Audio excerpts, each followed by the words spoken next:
ఇక ఆగమైనాయి. మహిళలకు ఉచిత బస్సు ప్రయాణ పథకాన్ని ప్రారంభించిన సర్కారు బస్సుల సంఖ్య పెంచడం మాత్రం మర్చిపోయింది.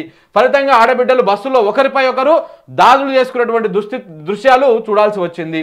ఓవర్లోడ్తో బస్సులు నడపలేమని డ్రైవర్ బస్సులు వదిలేసి వెళ్ళిపోయినటువంటి పరిస్థితులు కూడా మనం చూసినాం. ఈ విధంగా ఫ్రీ బస్సులు పెట్టిండు, అదొక్కటే పూర్తి స్థాయిలో అమలు అవుతా ఉంది. అది కూడా ఓన్లీ ఎక్స్ప్రెస్ అవిట్లలో పోలేదు, మళ్ళీ ఓన్లీ ఆర్డినరీ ఈ బస్సులలోనే. ఈ బస్సులలో ఫ్రీ బస్సు పెట్టిండు కానీ బస్సుల సంఖ్య పెంచలేదు. ఈ తెలంగాణ రాష్ట్రంలో మొత్తం ఎంతమంది మహిళలు ఉన్నారు, అందరు కలిసి ఒకేసారి బస్సు ఎక్కితే ఏడు సరిపోవు కదా, మరి బస్సుల సంఖ్య పెంచాలి, వాళ్ళకి సౌకర్యాలు పెంచాలి, ఇట్లా ఏమీ లేదు. ఇక ఫ్రీ అన్నాడు, మీరు కొట్టుకొని సావండి అని ఆ బస్సులో తోలిండు. ఆ బస్సులలో జనాలు కొట్టుకొని పిచ్చ కొట్టుకొని ఆగమాగం అవుతా ఉన్నారు. కాబట్టి ఈ బస్సులు ఫ్రీ పెట్టిండు కానీ బస్సుల సంఖ్య పెంచలే, అవసరాలు పెంచలే, ఏం చేయాలన్నమాట, అంతా ఆగమాగం ఉన్నది. ఇక ఉచిత బస్సు ప్రయాణంతో తమ బతుకులు ఆగమయ్యాయని ఆటో డ్రైవర్లు రోడ్డెక్కారు. ఆటోల్లో ప్రయాణికులు ఎక్కకపోవడంతో పెట్రోల్ ఖర్చులు రావడం లేదని ఆందోళన వ్యక్తం చేస్తున్నారు. దీంతో పూట గడవడం లేదని ఇప్పటి వరకు దాదాపు 40 మందికి పైగా ఆటో డ్రైవర్లు ఆత్మహత్యలు చేసుకున్నారు. ఆటో డ్రైవర్లు ప్రాణాలు పోతా ఉన్నా మాట్లాడని సీఎం దీని గురించి మాట్లాడే వాళ్ళను బస్సుతో దొక్కిస్తామని కూడా వార్నింగ్ ఇస్తా ఉన్నాడు. ఏమంటాడు రేవంత్ రెడ్డి? ఇప్పటిదాకా 40 మంది ఉసురు పోసుకున్నారు, 40 మందిని పొట్టన పెట్టుకుంటూ మన రేవంత్ రెడ్డి ఏది ఆటో డ్రైవర్ అని 40 మందిని పొట్టన పెట్టుకొని మరి ఎందుకయ్యా వాళ్ళకి ఏమైనా చూపండి అంటే మీరు దాని గురించి మాట్లాడితే బస్సు పెట్టి దొక్కిస్తా అని చెప్పేసి మొన్న ఏదో మహిళల మీటింగ్లో మాట్లాడతాడు. ఇది రేవంత్ రెడ్డి వ్యవహారం. సో కాబట్టి ఇట్లా ఈ విధంగా ఆటో డ్రైవర్ల బతుకులు ఆగమవుతా ఉన్నాయి. ఇక ఇంకొకటి చూసుకుంటే అధికారంలోకి వచ్చిన నాటి నుంచి మేడిగడ్డ బ్యారేజీ పిల్లర్ల మీద సర్కారు పెట్టిన శ్రద్ధ రైతుల పొలాలకు నీళ్లు ఇవ్వడం మీద పెట్టలేదు. దీంతో రాష్ట్రంలో వేలాది ఎకరాల్లో పంటలు ఎండిపోయాయి. రైతులు ట్యాంకర్లతో పంటలను కాపాడుకున్నటువంటి ప్రయత్నం చేస్తూ ఉన్నారు. గతేడాది పుష్కలంగా వానలు పడ్డా కరువు వచ్చింది కాబట్టి నీళ్ళు ఇవ్వలేకపోతున్నామని స్వయంగా ముఖ్యమంత్రి అబద్ధాలు చెప్తా ఉన్నాడు. పంటలకు నీళ్ళు ఇచ్చేది లేదని తేల్చి చెప్పిండు మన ఇంటర్వ్యూలో కూడా పంటలకు నీళ్ళు ఇచ్చేది లేదు, ఇక దేవుని మీదే భారం, మాకు ఇక్కడ కృష్ణాల నీళ్ళు లేవు, గోదావరి నీళ్ళు లేవు అని చెప్పేసి సొల్లు కబుర్లు చెప్పిండు. గోదావరి నీళ్ళు లేవని ఒకటి చెప్పిండు నీకు. గోదావరిలో దిగువ గోదావరిలో ప్రాణహిత కలిసిన కాడ నుంచి ఇప్పటికీ 1.5 టీఎంసీ నీళ్లు రోజు వెళ్ళిపోతా ఉన్నాయి కిందికి. ఆ నీళ్ళని తీసుకొచ్చుకోవచ్చు, ఆ కాపర్ డ్యామ్ కట్టి కూడా దాన్ని ఎత్తిపోసుకొచ్చుకోవచ్చు. కానీ అవి ఎత్తిపోస్తే ఎక్కడ అన్నారం సుందిల్లా ఇవన్నీ నిండితే ఇదంతా మళ్ళీ కాళేశ్వరం అవుతుంది, ఇదంతా కేసీఆర్ ఖాతాలో పడుతుంది. అందుకని అది మనం ఎత్తిపోయకూడదు. ఎంత దుర్మార్గులు అంటే వీళ్ళు కాంగ్రెస్ వాళ్ళు, ఇంత నీచ దుర్మార్గులని ఈ తెలంగాణ రాష్ట్రము ఎప్పటికీ చూడలే. ఈ ప్రాంతంలో ఉన్నటువంటి ప్రజలు నిజంగా ఎంత అమాయకులు అంటే 60 ఏళ్ళు మనం ఈ దుర్మార్గుల చేతిలో మోసపోయినవరా నాయన అంటే మళ్ళీ ఆ దుర్మార్గులకే ఓట్లేసి గెలిపించినాం. ఇలా నెత్తినెవరు కొట్టుకుంటా ఉన్నాం, నీళ్ళు వస్తలేవని, కరెంట్ వస్తలేదని, ఇది వస్తలేదని, గిట్లా ఈ విధంగా ఉంటుంది అన్నమాట. కాంగ్రెస్ వాళ్ళకు ప్రజల సమస్యల మీద, ప్రాంత ఇబ్బందుల మీద వాళ్ళకు సోయి ఉండదు. ఎంతసేపు నా సంపాదించుకోవాలి, నేను సంపాదించుకోవాలి, నా కొడుకులు సంపాదించుకోవాలి, మా సడ్డకులు సంపాదించుకోవాలి, మొత్తం అంతా మా రెడ్డి కాందాన్ని సంపాదించుకోవాలి. రెడ్లందరూ బాగా 10 ఏళ్ళకి వెళ్ళి అధికారానికి దూరం అయ్యి ఆవురు అంటూ ఉన్నారు. ఇప్పుడు దోసుకొని తినాలన్నటువంటి దాని మీద మాత్రమే ఉన్నారు. కాబట్టి 100% ఆ పనే చేస్తూ ఉన్నాడు, అంతకుమించి ఇంకొకటి ఏం లేదు ఆడ. ఇక సర్కారు పంటలకు నిలిచే పరిస్థితి లేకపోవడంతో వరి పొలాలను పశుగ్రాసంగా వాడుతున్నారు. కొందరు రైతులు పంటలకు నిప్పు పెట్టుకుంటున్నారు. దాదాపు 10 మందికి పైగా రైతులు ఆత్మహత్యలు చేసుకున్నారు. ఇది రేవంత్ రెడ్డి పుణ్యం. దాదాపు 10 ఏళ్ల తర్వాత రాత్రి కరెంటు పాముకాటు మరణాలు చూడాల్సి వచ్చింది. నల్లగొండ జిల్లా చిన్ననెమిలకు చెందినటువంటి రైతు లింగయ్య రాత్రి సమయంలో పొలానికి నీరు పెట్టేందుకు వెళ్లారు. చీకట్లో పాము గుట్టింది. దీంతో ఆయన తీవ్ర అస్వస్థతకు గురై ప్రాణాలు కోల్పోయాడు. ఇక 3 నెలల్లో ఇంటర్మీడియట్ విద్యార్థుల మరణాలు పెరిగిపోయాయి. 25 మంది ఇంటర్మీడియట్ విద్యార్థులు ఆత్మహత్యలు చేసుకుని చనిపోయారు. ప్రస్తుతం రాష్ట్రంలో విద్యాశాఖ మంత్రి రేవంత్ రెడ్డి దగ్గరే ఉంది. విద్యాశాఖ ముఖ్యమంత్రి రేవంత్ రెడ్డి దగ్గరనే ఉంది. కానీ విద్యార్థుల ఆత్మహత్యల నివారణ చర్యలపైన సీఎం ఇప్పటి వరకు రివ్యూ చేసినట్టు కనిపించలేదు. కనీసం సీఎం దీనిపై మాట్లాడలేదు. దీని అధికారులు కూడా చర్యలు తీసుకున్న దాఖలాలు కూడా లేవన్నమాట. ఇదే గనక గత ప్రభుత్వంలో జరుగుంటే ఈ రేవంత్ రెడ్డి నోరుకు దండం పెట్టాలి. మనం ఎట్లా మాట్లాడుతుంటే నోట్లకెళ్ళి మూసినది పోయినట్టే మాట్లాడుతూ ఉండే. ఇప్పుడు ఆయన దగ్గరనే విద్యాశాఖ ఉంది, ఆయన దగ్గరనే హోంశాఖ ఉన్నది. ఈ రాష్ట్రంలో శాంతి భద్రతలు అంతా ఆగమాగం ఉన్నాయి. ఎవడన్నా మాట్లాడితే వాళ్ళ మీద దాడులు చేసుడు, ఊరలకు పోతే ఘోరంగా చిత్రహింసలు పెట్టుడు, చిన్న సోషల్ మీడియాలో పోస్ట్ పెట్టినా కానీ తీసుకుపోయి స్టేషన్లు వేసి ఆగమాగం చేసుడు, ఇంత దుర్మార్గాలు చేస్తూ ఉన్నా కానీ రేవంత్ రెడ్డి కళ్ళకు కనపడవు, చెవులకు వినపడవు. ఎందుకంటే ఇప్పుడు ఎంతసేపు ఉన్నా ఇవన్నీ జరగాలనే కదా ఆయన చేసేది. అందుకనే హోంశాఖ ఎవరికి వెళ్ళే, విద్యాశాఖనేమో మొత్తానికి దాన్ని నిర్వీర్యం చేసేటువంటి ప్రయత్నం చేస్తూ ఉన్నాడు.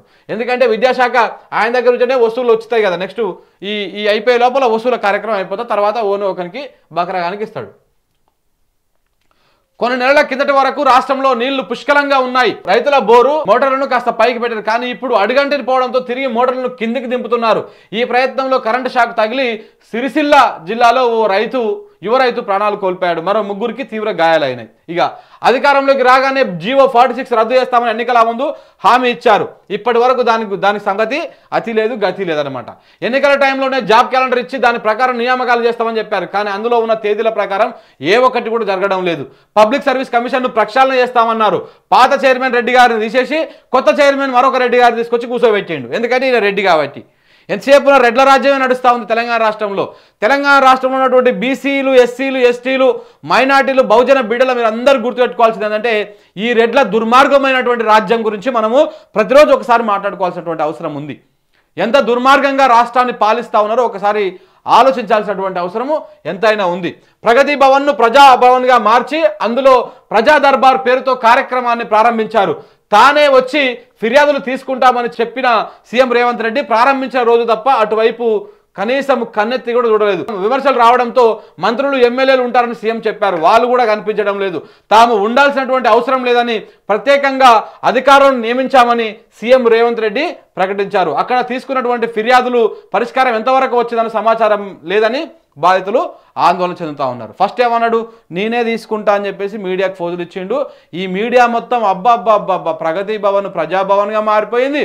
ఆడ ప్రజలకు మొత్తము తీసుకుంటున్నారు, మీరందరూ రావచ్చు, ముఖ్యమంత్రిని కలవచ్చు అని చెప్పేసి ఈ బాకాలు మొత్తం ఊదినాయి. ఈ పచ్చ కుక్కలు, ఈ కాంగ్రెస్ మీడియా మొత్తం. ఏమైంది, ఆ రోజు కనపడ్డాడు ముఖ్యమంత్రి ఆ ప్రజాభవన్లో ఈ ప్రజలకు ఫిర్యాదు తీసుకోవడం దాంట్లో. అప్పటి నుంచి ఇప్పటిదాకా ఏడా కూడా కనపడలే, ఎక్కడ కూడా కనపడలే. అప్పుడేమన్నాడు, దీంతో విమర్శలు రావడంతో నేను ఉండాల్సిన అవసరం లేదు, మంత్రులు ఎమ్మెల్యేలు ఉంటారు అన్నాడు. ఆ మంత్రులు ఎమ్మెల్యేలు ఉన్నట్టు వాళ్ళు కూడా లేరు.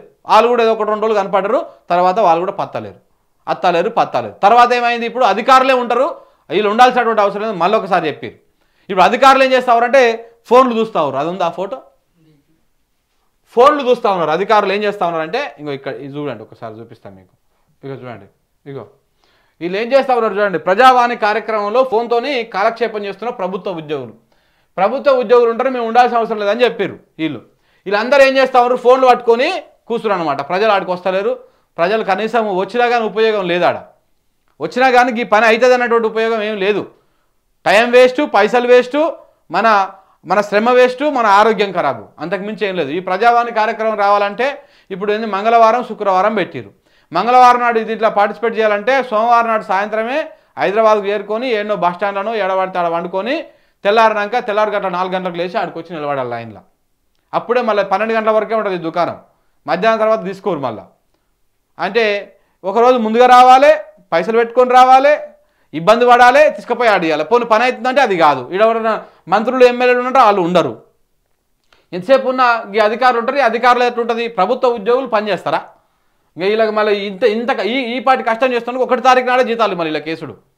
ఇంత పెద్ద కష్టం చేస్తున్నందుకు, వీళ్ళు ఇట్లా ఫోన్లు చూసి కష్టపడుతున్నందుకు, ఇట్లా చెమట ఇట్లా తీసి దార పోస్తున్నందుకు వీళ్ళకి 1 తారీఖు నాడే జీతాలు పడతాయి. ప్రభుత్వ ఉద్యోగులంతా సోమరిపోతులు నాకు తెలిసి ఇంకెవరు ఉండరు. మెజారిటీగా కొంతమంది కష్టపడుతూ ఉంటారు. కానీ ఇక ప్రభుత్వ టీచర్లు ఉంటారు, ఇక వాళ్ళ చదువులకు, వాళ్ళు చెప్పేటువంటి చదువులకు వాళ్ళకు మొక్కాలే మనం. ఇది కథ. ఏం చెప్పిండు, రైతు బంధును రైతు భరోసాగా మార్చి ఎకరానికి ఏడాదికి 15,000 ఇస్తామని చెప్పిన కాంగ్రెస్ అధికారంలోకి వచ్చాక ఆ విషయాన్నే మర్చిపోయింది. పాత రైతు బంధును కూడా ఇప్పటి వరకు సగం మంది రైతులకు కూడా ఇవ్వలేదు. అందరికీ వేశామని సీఎం చెప్పినా కేవలం 3 ఎకరాల వరకే ఇచ్చామని, ఇప్పుడు 4 ఎకరాలు ఉన్నటువంటి వారికే ఇస్తున్నామని స్వయంగా ఆర్థిక శాఖ మంత్రి అయినటువంటి ఉప ముఖ్యమంత్రి బట్టి విక్రమార్క చెప్పిండు. ఇక పబ్లిక్ సర్వీస్ కమిషన్ ప్రక్షాళన గురించి ఈ రెడ్డి పోయి ఆ రెడ్డి వచ్చిండు. ఇది జరిగినటువంటి వ్యవహారం. ఇక అధికారంలోకి రాగానే డిసెంబర్ 9నే రైతులకు 2 లక్షల రుణమాఫీ చేస్తా అని చెప్పిండు. తీసుకొని వాళ్ళు ఉంటే వెంటనే వెళ్ళి తెచ్చుకోండి, మేము రాగానే రుణమాఫీ చేస్తామన్నాడు. కానీ 100 రోజులు అవుతున్నా ఇప్పటి వరకు రైతులకు రుణమాఫీ అతి లేదు గతి లేదు. ఇక 1 లక్షకు పైగా ధరణి సమస్యలను పరిష్కరించామని సర్కారు చెప్పుకుంటుంది. కానీ రైతులకు ఎవరిని పలకరించా తమ సమస్య అలాగే ఉందని, తమను ఎవరు సంప్రదించలేదని చెప్తా ఉన్నారు. తాగునీటికి తిప్పలు వచ్చాయి. చాలా జిల్లాల్లో మహిళలు నీళ్ల కోసం కాలి బిందెలతో రోడ్డెక్కి ధర్నాలు చేస్తూ ఉన్నారు. హైదరాబాద్లో వాటర్ ట్యాంకర్లకు డిమాండ్ పెరిగింది అని చెప్పేసి ట్యాంకర్ల అక్రమ దందా కూడా పెరిగింది. ఇక శాంతి భద్రతలు పూర్తిగా అదుపు తప్పినాయి. కాంగ్రెస్ సర్కారు వచ్చిన 2 రోజులకే దేవరకొండ నియోజకవర్గంలో లాకప్ డెత్ జరిగింది. చింతపల్లికి చెందినటువంటి ఒక గిరిజన బిడ్డను పోలీసులు పొట్టన పెట్టుకున్నారు. అలాగే సీఎం సొంత సెగ్మెంటు కొడంగల్లో 3 మామిళ్ళ తండాలో సేవాలాల్ జయంతి వేడుకలో పాల్గొన్న యువకులను పోలీసులు చావుబాదారు. రాష్ట్ర వ్యాప్తంగా ఎవరు ప్రశ్నించినా సర్కారు తప్పులను ఎత్తి చూపిన భౌతిక దాడులు జరుగుతున్నాయి. ప్రజలు, ప్రజాప్రతినిధులు, జర్నలిస్టులు ఎవరిని వదలకుండా దాడులు చేస్తూ ఉన్నారు. పోలీసులు కేసులు పెడుతున్నారు. అంతకుమించి ఏం లేదు. ఇది ఒక్కటే కాదు, ఇంకొకటి ఉంది. కొల్లాపూర్లో ఒక మాజీ సైనికుణ్ణి నరికి చంపేసారు. సో ఆ దుర్మార్గం కూడా ఇదే కాంగ్రెస్ పాలనలో జరిగింది. ఇవన్నీ జరుగుతూ ఉంటే మన రేవంత్ రెడ్డి గారు అద్భుతమైనటువంటి ఎక్స్ప్రెషన్ పెట్టి, బ్రహ్మానందం ఎక్స్ప్రెషన్కి ఈ ఎక్స్ప్రెషన్కి ఏమాత్రం తేడా లేకుండా ఎక్స్ప్రెషన్ పెట్టి ప్రజలను ఎంటర్టైన్మెంట్ చేస్తూ ఉన్నాడు. ఇది కథ.